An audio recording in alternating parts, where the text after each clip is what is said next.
everyone, I'm Alana and welcome to Button Bash. Electronic Arts tweeted on the official Origin Twitter account saying there will be a 20% discount on Battlefield 4 Premium, but perhaps more excitingly, they also said that the latest DLC, which is called Dragon's Teeth, will be released on the 15th of July. They actually removed that tweet pretty quickly but then reposted it without the specific date, meaning they either leaked it themselves, or this is some super sneaky manipulative way to get people paying more attention, or it's all just a mistake.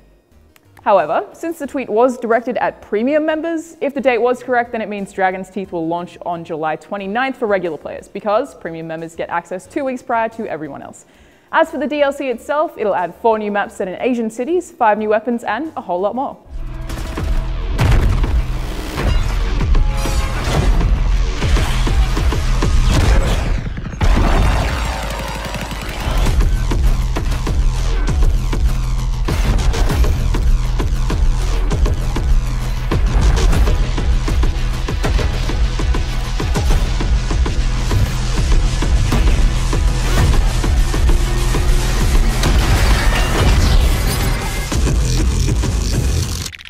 Oculus RIft virtual reality developer kit sales have been suspended in China because of the sheer number of reseller purchases.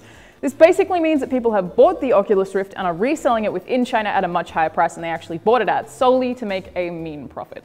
When a Chinese fan complained on the Oculus subreddit, an Oculus representative said, "We need to make sure that we are doing what we can to make sure that resellers that are looking to flip our product for a profit are not taking stock away from legitimate developer purchases globally. Our product, in its current form, is a developer kit, meant for developers that develop VR content." The representative also mentioned that Oculus are looking into other ways to make sure developer kits are getting into actual developer hands, and the consumers should just wait for that version. When asked how severe the reselling was, he said, "We were forced to suspend an entire country from purchasing. I'll let you put 2 and 2 together." Apparently 2K Games will consider bringing the upcoming Borderlands, the pre-sequel, to the Xbox One and the PlayStation 4 if there is enough consumer demand. Currently, the game is only going to be available for the Xbox 360, PlayStation 3 and PC, and 2K Australia's Tony Lawrence said that this is because they want to reward all of the Borderlands 2 players who are obviously still playing on last-gen consoles. He also said, "Moving it on to next-gen and requiring people to buy new hardware to play the middle of a trilogy feels a little disingenuous, and we sort of want to respect that."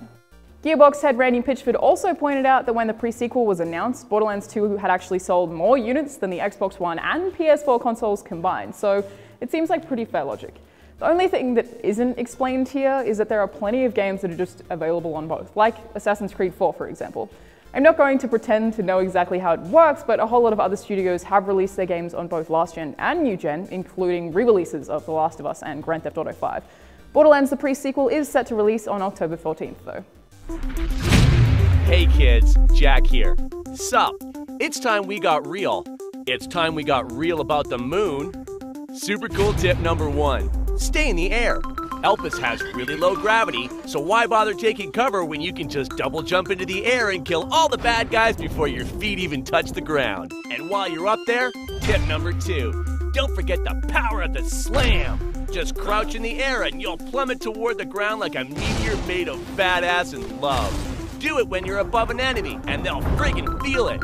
Tip number 3, use your skills. I brought 4 of you up here to find that vault with me, so don't be shy when it comes to violence. Wilhelm, you've got your drones, which will defend you or attack baddies. Athena, you've got your shield, which, I don't want to get sued, but if you upgrade it the right way, you can use it just like someone whose name rhymes with Schmaptenshim America. Tip number 4, be on the lookout for new loot. We got new guns, new grenades, and hey, remember that slam I mentioned before? If you get the right kind of Oz kit, you can modify that slam with elemental damage. Imagine butt slapping someone so hard they explode in acid. Just think about that for a second. Tip number 5, lasers. They're pretty cool. Look, that guy's on fire. That's funny. Tip number 6, cryo weapons are awesome. If you freeze somebody and then punch them or blast them, they'll shatter and that will be hilarious. Listen real close when their body explodes into a bunch of little crystals and you can actually hear their family cry. Anyway, have fun! I'm Alana, and thanks for watching this episode of Button Bash.